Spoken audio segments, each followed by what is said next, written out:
Okay, Mahershala Ali. Yes. Why is he the perfect Blade? He's the perfect Blade because he's one of the greatest actors working today, and because he's a huge fan of our universe and a fan of that character. And he's going to destroy the part. I mean, it's a dream.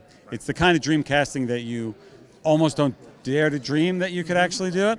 But we had a couple of meetings with him and sort of very quickly decided, let's do this. So what do you say to Wesley Snipes when he asks why? Wesley's amazing. There'd be no Blade without Wesley. Yeah.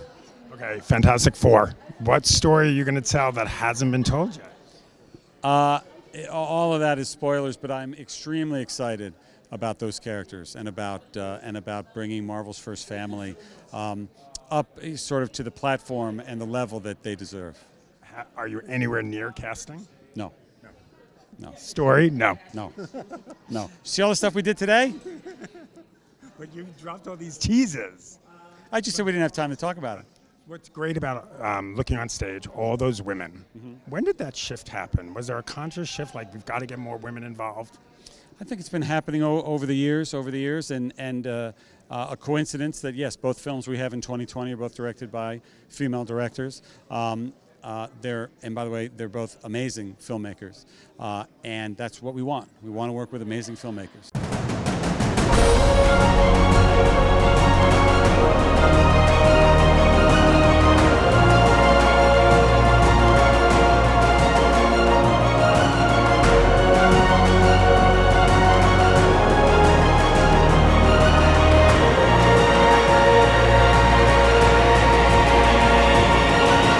Hey everybody, welcome to News to Science, where we discuss comics, movies, games, and more. Here to talk to you about the MCU's Blade. If you haven't heard already, Mahershala Ali is the new MCU's Blade. And this is really exciting, so let's go ahead and talk about it. Let's go ahead and read an article from online that I found here. And it says, despite Wesley Snipes having made overtures about returning to the Blade franchise, it seems the MCU has a new actor to play the Vampire Slayer, two-time Academy Award winner Mahershala Ali, who recently appeared in Green Book and Moonlight. Now, if you're familiar with that name or this face, then you are right to know that he was in Luke Cage on Netflix. It's kind of funny how people are going like, wait a minute, wasn't he in Luke Cage as Cottonmouth? Well, as it turns out, it looks like Marvel Studios is going to be ignoring those shows, including Jessica Jones, Daredevil, and so on and so forth. It just makes it seem like those shows are not part of the continuity.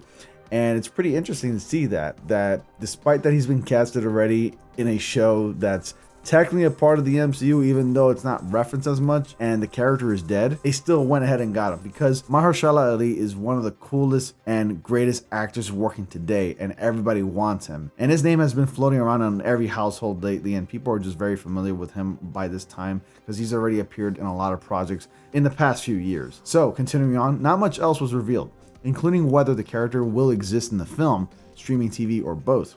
They did reveal a logo, which you can check out right here. And here's a logo for Blade. Wesley Snipes played the martial artist Daywalker 3 times in 1998's Blade, the first successful Marvel Comics film, 2002's Blade 2, and of course 2004's Blade Trinity. He was replaced by rapper Sticky Fingaz from Spike's Blade TV series. It didn't really last long. It was only like one season that was around back in like 2006. The Blade trilogy from New Line Cinema helped shepherd comic books and superheroes to the big screen. Combined, the three films brought in over $400 million. That was a lot of money back then. Back in the box office, Blade was created by writer Marv Wolfman and artist Gene Colan as the supporting character in the comic books The Tomb of the Dracula number 10 in July of 1973. So if you guys are really excited for Mahershala Ali taking over as Blade, you let me know down in the comment section below. And about Wesley Snipes returning to be Blade, there's been a lot of rumors and mumblings around in the rumor mill that Wesley Snipes was willing to return to the character. And they wouldn't be wrong to say that because Wesley Snipes himself is a huge fan of Blade, and he's been wanting to return to do a fourth film, and it just never happened. He's been wanting to continue playing the character, and Wesley Snipes really hasn't aged all that much. I mean, look at him back then from 1998 to 2004. He's pretty much looked the same because honestly, he can still play the character. Wesley Snipes already is pushing in his already mid-50s or so, and he can still play the character. He looks great. The actor's in totally great shape, but other than that, just got to clear the air here. Wesley Snipes did wish Mahershala Ali when he heard the news that he got the role of Blade. There's no bad blood between those two actors. Wesley Snipes wishes nothing but the best for the actor, which is a little weird to hear because even though it's a great thing to wish the best for an actor. It's really odd coming from an actor who was hard to work with himself, because a lot of people have stated, including Ryan Reynolds, if you were to press him really hard for that, and even Pat Oswalt, who was in like the third Blade movie, they said that it was very hard and difficult to work with Wesley Snipes. He's not the easiest actor to work with, but given with time and how, you know, people can change, shows otherwise that he's not exactly the way people perceive him to be. So I'm glad that Wesley Snipes is wishing the best for Mahershala Ali, and I too will be wishing the best, and I hope he does a killer job, because Kevin Feige seems really excited to have Mahershala Ali on board to play the Blade character. It was as simple as Mahershala Ali walking into his office and all he said was Blade, one word, and Kevin Feige was like, yes, let's do it. And there you have it. We're getting Blade. Now, this will not be taking place in Marvel Phase 4. This will be indeed taking place in Marvel Phase 5. So, obviously, it's in early production, but we hope to hear more from Kevin Feige and Marvel Studios on the process of making this movie. You guys stick around. Thank you all so much for watching my channel. I appreciate it. Please be sure to like, comment, subscribe, and click on bell notifications so y'all don't miss anything comic book related. Please go ahead and do so.